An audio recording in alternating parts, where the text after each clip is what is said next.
This past week, I think it was on Wednesday, we celebrated the feast of St. Charles Borromeo. And I'm very fortunate. Aside from being fortunate to serve here at the Catholic Center, I live in a community where there's 8 priests and some pretty good preachers. And so we celebrate Mass every day, of course. And the priest that presided a few days ago on the feast of St. Charles Borromeo didn't share this story about the saint, but his preaching did remind me of this story. Whether or not it's true or not, who cares? It's a good story. It goes like this. Don Carlino, of course, Charles Borromeo was an Italian, and called him Carlo, or the endearing term Carlino. Don Carlino was playing cards with 3 of his friends, and they started talking, and somebody said or asked, well, what would you do if all of a sudden you found out you were going to die this very night? Well, one person said, I would go to confession right away. It's a good thing. And another one said, well, I'd get down on my knees and start to pray. Good, too. Another one said, well, I would go to my lawyer and make sure that my will is in order. Well, okay, not a bad decision. And Don Carlino sat there, quiet. They're waiting for the holy man to say something. So finally he said, or asked, well, Don Carlino, what would you do? And he said, well, I'd keep playing cards. Well, see, Don Carlino was ready at any time. Maybe that's why he was a saint. And that's what Jesus is telling us in this gospel today. This parable may be one that makes us all a little bit uncomfortable. We would maybe prefer the story of the prodigal son, where he goes out and leads a wild life and comes back home, and his father welcomes him with open arms, ready to kill the fatted calf, have a big celebration. But then we might overlook the part of the parable where this son, before he has this wonderful reunion with his father, makes this decision that he has to change his ways and go home. The parable that we just heard might have us wishing that our Lord would conclude with the master of the house saying, hey, that's great, I'm glad you're here, come on in, join the party. But he doesn't. They got shut out because they weren't prepared. You know, our loving Father is always ready to welcome us back if we are willing to change our ways. Because we hear today, we never know when time will run out.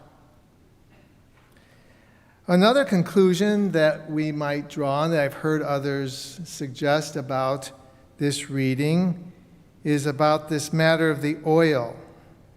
And weren't those 5 wise virgins being selfish, keeping that oil to themselves? Well, let's look at it in a little bit of a different setting. Instead of 10 bridesmaids, let's look at 10 students. Now, parables are not true stories, and we know that our students here at WashU would never respond in the way that I'm about to suggest. So we've got the 5 wise students who are prepared all along the way, and the teacher announces in class that there's going to be a pop quiz, and they're ready. But then there's these other 5 fictitious students, some other school. They're not prepared. They've been cutting class or sleeping through lectures, not doing the readings. So what's supposed to happen? Can those 5 students that were really prepared somehow impart their wisdom on those other 5? No, it doesn't work that way. The oil for the lamps represents an intangible. Hopefully we see how a relationship with God must be personally developed. That sort of relationship cannot be handed over to someone else. I saw an article once, and the title was, God Has No Grandchildren. We either have a relationship with God as a son or a daughter, or we do not. We cannot have a relationship with God because someone we know does. We have to have it for ourselves. The lamp oil could also stand for character. A person cannot take someone else's character and make it their own. The oil can represent works, good works that we've done. It could stand for grace, which is given to us as we serve and love our loving God. What we are being told in this parable is that whatever will get us into the wedding banquet, that's an intangible. It's something each of us has to acquire ourselves. Now, I suspect I'm telling you all something that you know already. We all know, although we rarely wish to think about it, that death is going to catch up with us at some time, and we don't know when that is going to happen. And that is what our Lord means when we hear, stay awake. Stay awake. If we remain aware of how fragile life is, how suddenly it might come to an end for any of us, we will be prepared. Our relationship, building our relationship with God isn't complicated. Thanks be to God. It is as practical as many things in our life. We can't run a car without gas in the tank. We can't write a check without money in the bank. Well, you could, but you know what happens. We can't pass the test if we don't study and prepare. We can't stay healthy if we don't eat and get sufficient rest. There are certain things in life that require something of us if we want the desired results.